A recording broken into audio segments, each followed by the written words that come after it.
Problem C13 is the coolest problem because it works out like all the concepts and all the formulas that we learned in this lesson. So we love this problem. It's the best. We have a 13.5 kilogram block on the table. So this is 13.5 kilograms. And our coefficient of friction, the mu here, is 0.357. And then we have a 29.5 kilogram block over here, 29.5 kilograms, is pulling this. And we want to know what is the acceleration of this puppy over here. Well, of course, we know by now that when we're looking for acceleration, we're usually going to be going with F net over M. So we say to ourselves, the F net, which direction is this block over here moving, and this block, of course, is going this way.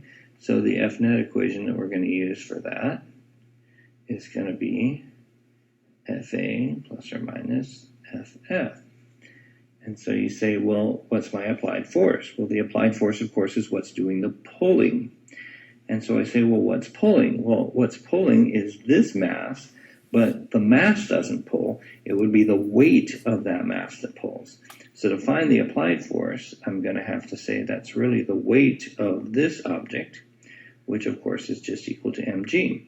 So I'm going to have 29.5 times the 9.81, and that tells me that we're pulling at 289 newtons this direction. Now, what is frictioning? Well, what's frictioning, of course, is this block up here. And so if I want to find the friction force formula, I'm going to use mu mg. The mu we said was 0.357. The m has to be the m that's frictioning, and this is the one that's rubbing. This one over here isn't rubbing at all. This one is the one that's rubbing along the table. So I'm going to use the 13.5 and, of course, 9.81. And so my total friction force is going to turn out to be 47.3 newtons. And so we say, hey, that's how much friction. Well, if I'm pulling this hard and friction's stealing this much away because the applied force is trying to pull me this way, but of course friction wants me to go back the other way, so these two are fighting. So up here we're going to use that minus thing.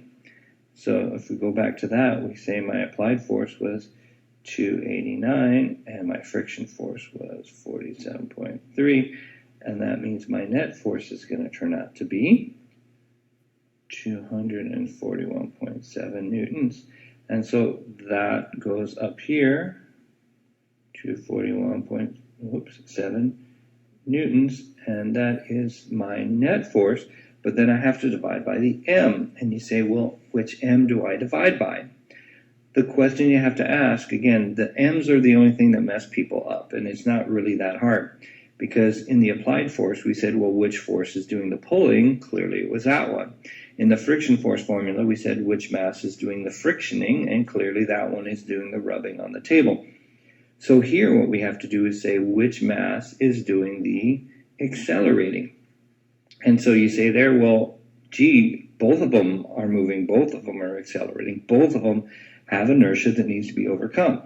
So we need to include up here both masses. So up here we're going to have the 13.5 and the 29.5 added together. So if we divide our 241.7 divided by those combined plus 29.5 using parentheses, of course, that gives us a beautiful 5.62 meters per second squared. Which, what do you know? That's the answer on the back of your sheet. Isn't that fantastic? Isn't that a fun problem?